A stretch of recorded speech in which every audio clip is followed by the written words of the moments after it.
Hello everyone and welcome to this channel.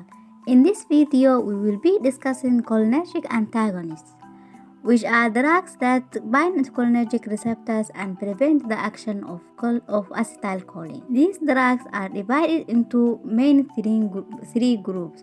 The first one is antimuscarinic agents. They are commonly known as anticholinergic medications. The second one is the ganglion blockers, and the last one is neuromuscular blocking agents. Antimuscarinic agents are the most clinical useful agents. And the most important medications in this group are atropine and scopolamine.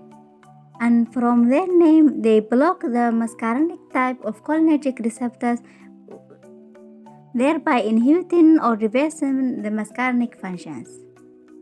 If we start how atropine acts in our body, it blocks the muscarinic activity of different organs. For example, in the eye, it causes mydriasis, which is the dilation of the pupil, and cycloplegia, which is the inability to focus for the near vision. While in gastrointestinal tract, it reduces the gastric motility.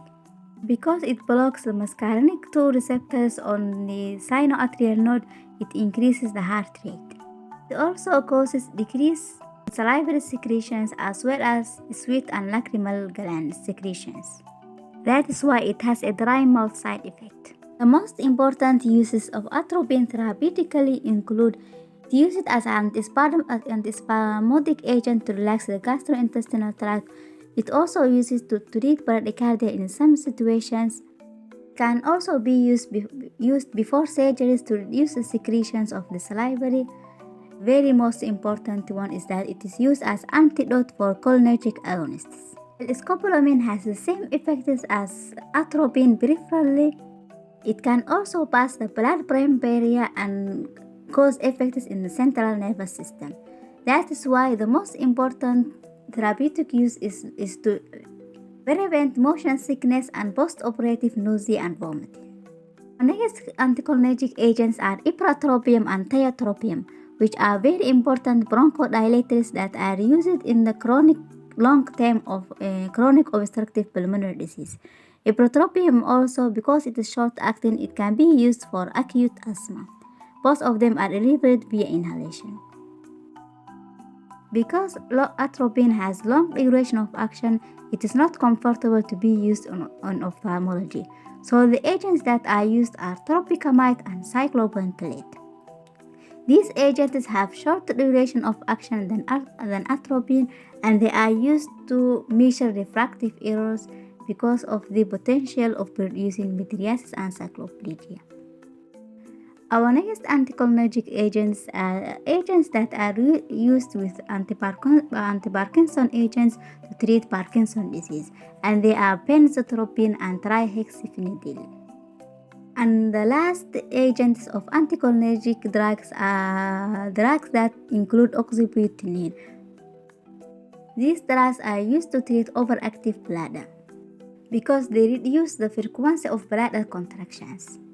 One of these drugs, which is oxybutynin, it is available as transdermal patch, which is topical, and it is better tolerated than the other drugs which used as oral formulations.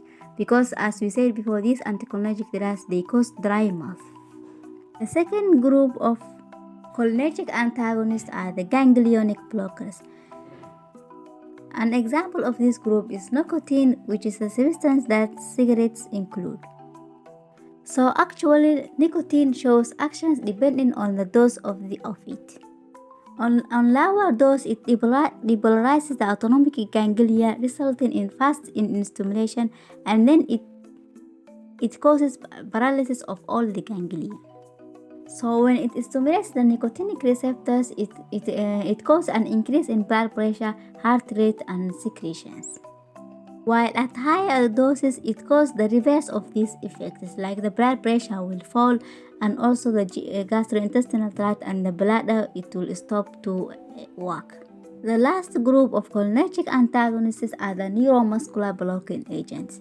This group it divided into two groups: the non-depolarizing blockers and the depolarizing agents. So basically, the non-depolarizing are when antagonists and they compete with the acetylcholine, while depolarizing they act like acetylcholine, like they are agonists. Both of these groups they are used during surgery to facilitate tracheal intubation.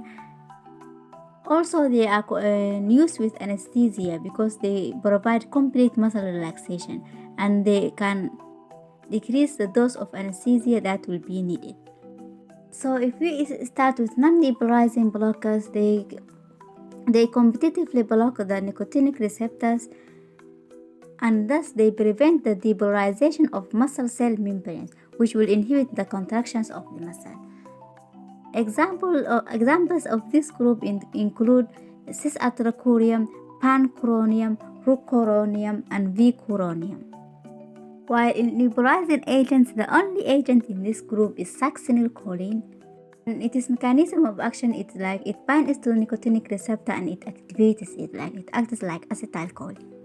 And because it is rapid onset of action, it is useful when rapid endotracheal intubation is required during the induction of anesthesia. That's the end of this video. Thank you for watching. Please don't forget to subscribe to this channel.